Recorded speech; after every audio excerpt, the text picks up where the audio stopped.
Hello बच्चों, मैं विशाल sir railway शिक्षण संस्थान में आपका स्वागत है। आज हम लोग कक्षा 9 का भौतिक विज्ञान पढ़ते हैं। चलिए देखिए, क्लास 9 का जो विज्ञान है,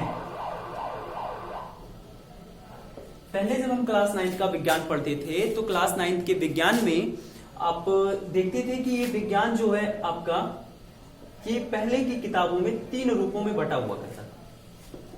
क्लास 9 का विज्ञान, ठीक है, जिनमें से पहला जो हमारा भाग होता था जिसको हम लोग कहते हैं भौतिक विज्ञान। क्या कहते हैं? भौतिक विज्ञान। इसकी इंग्लिश होती है PHYSICS, ठीक, फिजिक्स। जो हमारा दूसरा विज्ञान होता था जिसको हम लोग कहते थे रसायन विज्ञान। रसायन विज्ञान, इसकी इंग्लिश होती है CHEMISTRY, केमिस्ट्री, ठीक। एंड जो हमारा तीसरा विज्ञान होता था जिसका नाम होता था जीव विज्ञान। जीव विज्ञान, जिसको इंग्लिश में कहते हैं बायोलॉजी, ठीक। तो ये पहले के साइंस में 3 प्रकार के विज्ञान हुआ करते थे, ठीक है। और आप क्लास 9 से नीचे जो विज्ञान की परिभाषा पढ़ते हैं, आप वहां ये पढ़ते हैं कि सुसंगठित सुव्यवस्थित ज्ञान को ही विज्ञान कहते हैं, ठीक है।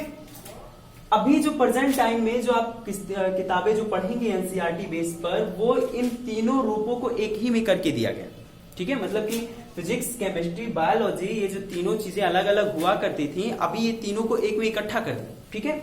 तो अभी हमारा फिजिक्स, केमिस्ट्री, बायो, ये तीनों एक ही में है। हम वहां ये अलग अलग एग्जैक्ट अलग अलग नहीं किया गया वहां पे कि हमारा इतना पोर्शन बायोलॉजी है, इतना केमिस्ट्री है, इतना फिजिक्स है, ठीक है। तो ये जो क्लास 9 का विज्ञान है आपका पुरानी किताबों की तरह ही है, जो आप क्लास 9 से नीचे पढ़ते हैं उसी की तरीके से विज्ञान है। बस यहाँ जो चीजें हैं यहाँ थोड़ी ब्रॉड क्षेत्र में दी हुई है। चलिए आज हम पढ़ते हैं। आपकी इस पूरे विज्ञान में, क्लास 9 के विज्ञान में 16 चैप्टर्स पढ़ने हैं, और इन 16 चैप्टर में जो आपका पहला चैप्टर है उस चैप्टर को पढ़ते हैं। चलिए देखिए, पहला चैप्टर हमारा क्या है। जो पहला पार्ट है हमारा, जिसका नाम है द्रव्य।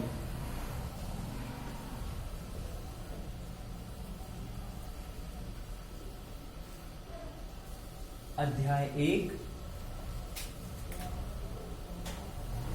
द्रव्य।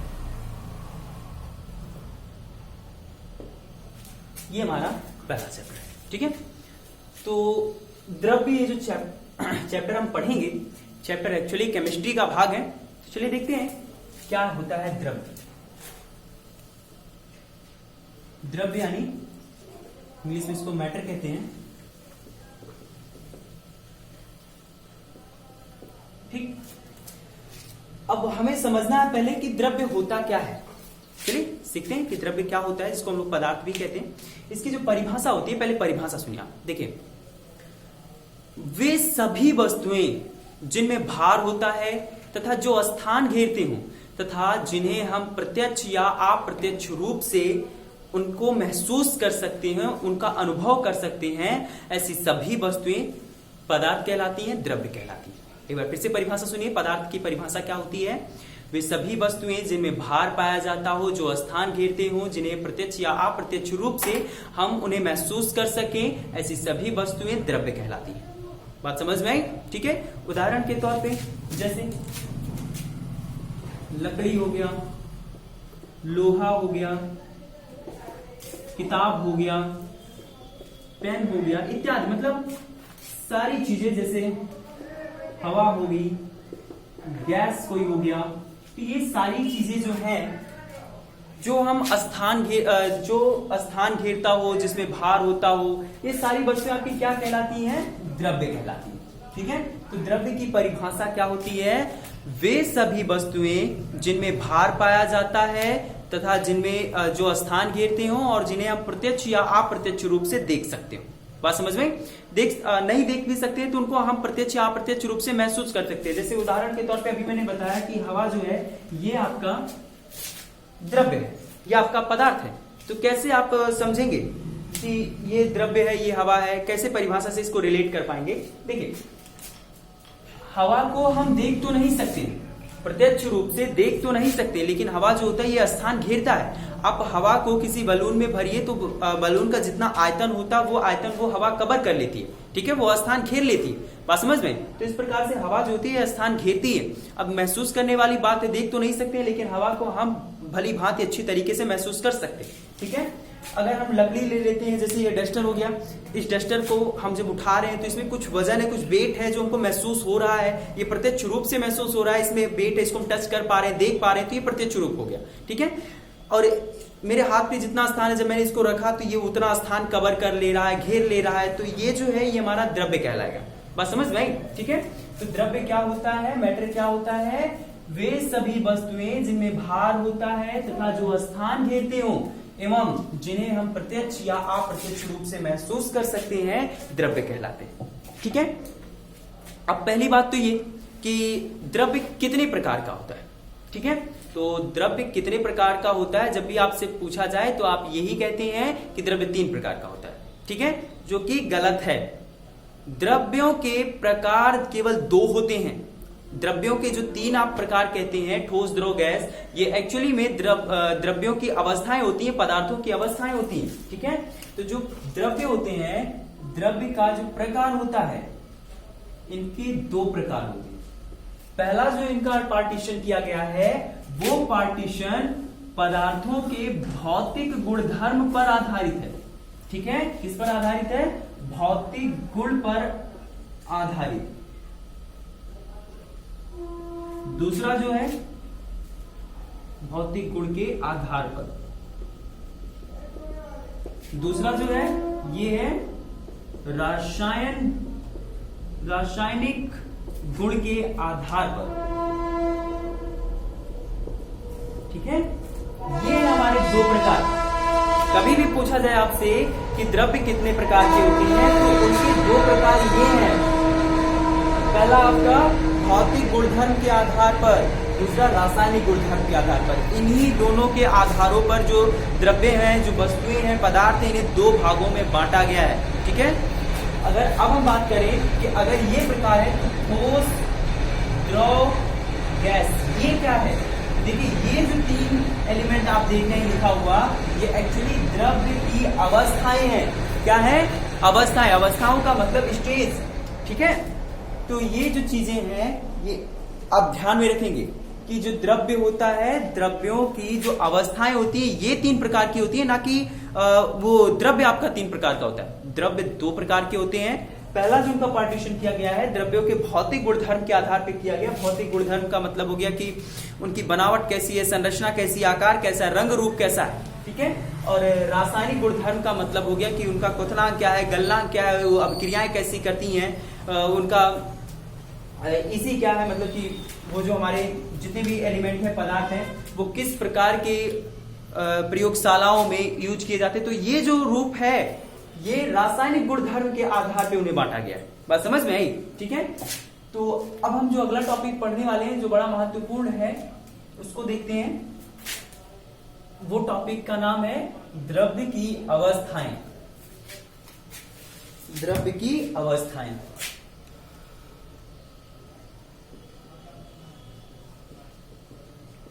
क्या होती हैं द्रव्यों की अवस्थाएं? देखिए, द्रव्यों की अवस्थाओं का मतलब यह है कि वस्तु एक ही हो, उसके रूप कितने हो सकते हैं अलग अलग परिस्थितियों में। बात समझ में आई? वस्तु एक ही रहे, वो कितने रूप में कितना रूप दिखा सकता है, यही चीज द्रव्यों की अवस्थाएं होती। ठीक है। तो द्रव्य की कुल अवस्थाएं कितनी होती हैं? 3 होती हैं।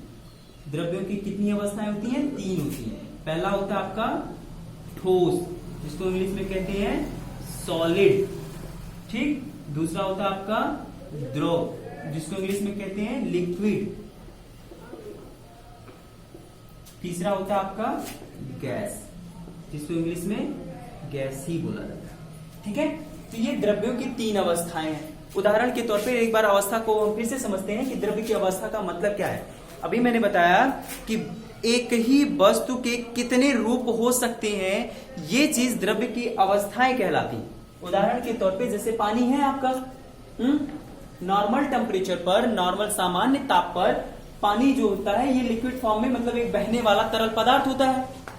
इसके टेम्परेचर को आप जरा सा बढ़ा दो, बढ़ाने का मतलब नॉर्मल टेम्परेचर जो होता है 4 से 5 डिग्री सेंटीग्रेड होता है, सेल्सियस होता है। अब आप पानी के टेम्परेचर को थोड़ा सा बढ़ा दो, मतलब 4 से 5 से लेकर के थोड़ा सा बढ़ा दो, 20, 25, 30 कर दो, तो आप देखेंगे कि यही पानी वाष्प यानी भाप बनकर के उड़ने लगता है। तो ये गैस हो गया। जब ये वाष्प का रूप ले लेता है तो ये गैस बन जाता है। बात समझ में? और जब टेम्परेचर को और कम कर दो, मतलब जब इसको फ्रीजिंग पॉइंट पे लेकर चले जाओ, मतलब फ्रीज में रख दो, तो आप देखते हो कि यही पानी जम करके ठोस बर्फ बन जाता है। तो आप यहां देख रहे हो ना, पानी तो एक ही है, लेकिन एक बार उसकी कंडीशन द्रव है, दूसरी बार गैस है, तीसरी बार ठोस है। तो वस्तुएं एक ही होनी चाहिए, बस इन वस्तुओं के जो अलग अलग जो रूप हो, वो जो रूप दिखाते हैं, उन्हीं रूपों को हम लोग द्रव्यों की अवस्थाएं कहते हैं। तो द्रव्यों की कुल कितनी अवस्थाएं होती हैं? 3 अवस्थाएं होती हैं। पहले स्टेज को हम लोग ठोस कहते हैं, दूसरी स्टेज को हम लोग द्रव कहते हैं, तीसरी स्टेज को हम लोग गैस कहते हैं। अब हम ये देखते हैं कि ठोस किसे कहते हैं, ठोस की परिभाषा क्या होती है। चलिए देखिए, ठोस की परिभाषा ये होती है, ध्यान से सुनिए, वे सभी द्रव्य जो जिनके आकार तथा आयतन निश्चित होते हैं, ठीक है, वे सभी द्रव्य जिनके आकार तथा आयतन दोनों निश्चित होते हैं, वो आपके ठोस कहलाते हैं। ठीक है, तो ठोस में कंडीशन क्या है कि आकार और आयतन ये दोनों कैसे होने चाहिए? निश्चित होने चाहिए। उदाहरण के तौर पर अगर आप 1 किलोग्राम का पत्थर ले लिए हैं तो 1 किलोग्राम का पत्थर स्वतः ही 2 किलोग्राम में नहीं परिवर्तित हो जाएगा या आधे किलोग्राम में नहीं परिवर्तित हो जाएगा। अगर उस पत्थर का आकार गोलाकार है तो वह स्वतः ही गोलाकार से अंडाकार या किसी अन्य आकार का नहीं हो जाएगा। तो ये ठोसों की प्रवृत्तियां होती हैं। ठीक है, तो ठोस किसे कहते हैं? वे सभी द्रव्य या वे सभी पदार्थ जिनका आकार तथा आयतन दोनों निश्चित होता है, ठोस कहलाते हैं। ठीक है, दूसरा हो गया आपका द्रव। द्रव की परिभाषा क्या होती है? देखिए, वे सभी वस्तुएं या वे सभी द्रव्य जिनका आकार अनिश्चित होता है। आकार कैसा होता है? अनिश्चित होता है, लेकिन जो हमारा आयतन होता है ये निश्चित होता है। आयतन कैसा होता है? निश्चित होता है, जबकि आकार कैसा होता है? अनिश्चित होता है। बात समझ में? ठीक है, तो द्रव किसे कहते हैं? वे सभी द्रव्य, वे सभी पदार्थ जिनका आकार निश्चित नहीं होता है यानी अनिश्चित होता है तथा उनका आयतन निश्चित होता है, ये पदार्थ हमारे कहलाते हैं, ये मैटर जो होते हैं हमारे कहलाते हैं द्रव। बात समझ में? ठीक है, गैस क्या होता है? जिनका आकार और आयतन दोनों ही निश्चित नहीं होते। दोनों ही क्या होते हैं? निश्चित नहीं होते हैं। उन्हें हम लोग क्या कहते हैं? गैस कहते हैं। ठीक है, तो एक बार इनकी परिभाषा को हम फिर से सुनते हैं। पदार्थ क्या होता है? वे सभी वस्तुएं जिनमें भार होता है तथा जो स्थान घेरते हों एवं उन्हें प्रत्यक्ष या अप्रत्यक्ष रूप से हम महसूस कर सकें, वो हमारे पदार्थ कहलाते हैं, द्रव्य कहलाते हैं। द्रव्य की 3 अवस्थाएं होती हैं। पहले स्टेज को ठोस, दूसरी अवस्था को हम लोग द्रव, तीसरी अवस्था को गैस कहते हैं। ठोस किसे कहते हैं?